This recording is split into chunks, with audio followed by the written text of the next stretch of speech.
Graham, sharing the car with Scott this year. Yep. You know, obviously he's had, as just discussed, he's had a few championship wins, and Just a few. yeah, how are you enjoying it? Yeah, the car or Scott? Well, let's start with the car, shall we? Okay. Yeah, no, I mean, it's a beautiful bit of engineering. But, you know, with this, we're not quite there yet with the performance of the car and the setup of the car. It's like all of these things. You expect them to be quick out of the box, but, you know, you have to get the suspension to perform to how you want to drive it and how you expect it to perform and handle.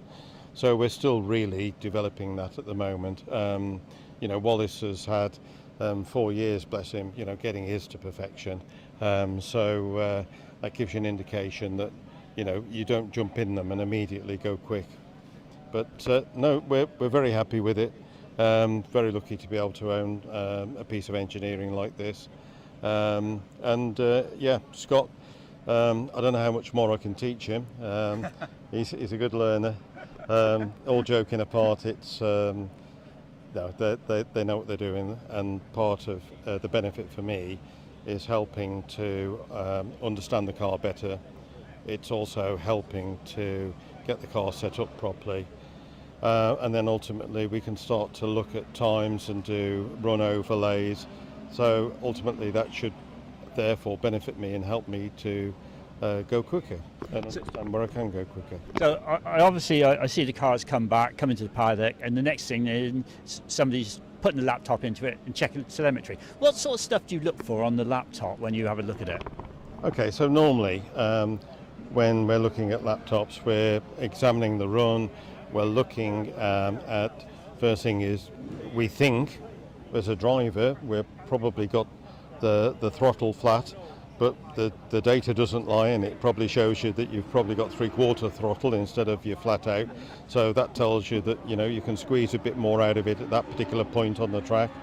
It might show you that you brake too soon, and you know, because with trying to get performance, I don't pretend I'm a racing driver. I just see myself as a good average driver, but you know, you've got to be flat on the throttle or hard on the brake. Very often when you look at the data, you'll find that you lift, and perhaps for 1/10 of a second you've coasted. So you can eliminate that, and then you're looking at data about the car. You're looking at your performance, and then you're looking at the car's performance. Was it grip? Was the traction kicking in? Where was the traction? How much traction? Do we need to dial some of that traction out? Do we need to put more traction in?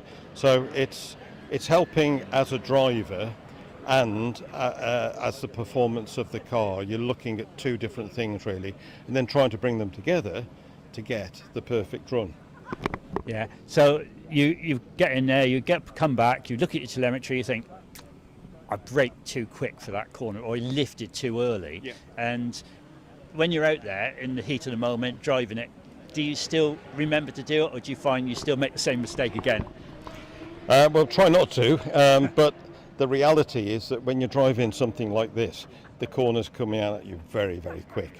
And particularly when you get to my age, there's a bit of self-preservation that kicks in, because you're thinking, is it going to go through there? Is it going to go around that corner?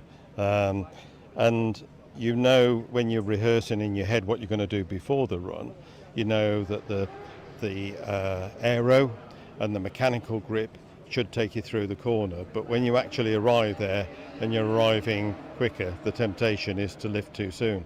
The problem with this sport is we get very little time on the track, and we can go to places to try and set cars up or test them, places like Kerborough in the Midlands, but that's a sprint track.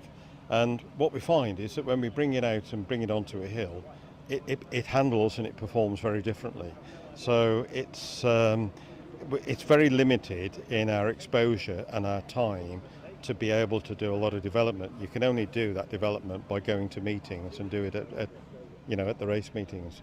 Yeah, well, thank you for bringing it down. Lovely looking car. Obviously, I would imagine a large portion of carbon fibre. It is. It's very, very light. So the front wing on this was developed by Toro Rosso. And as you know, with single-seater cars, that's probably about the most vulnerable part of the car, because it's very easy to tap a wing and get it wrong in a corner. But to give you an idea, if I knock one of those off this weekend, I'm looking at about £12,000 to replace it. So it makes an expensive day's motorsport. Well, hopefully you won't knock one off. Thank you very much for your time. Thank you for having a chat to us. Great to see you, and thank you. Cheers. Cheers.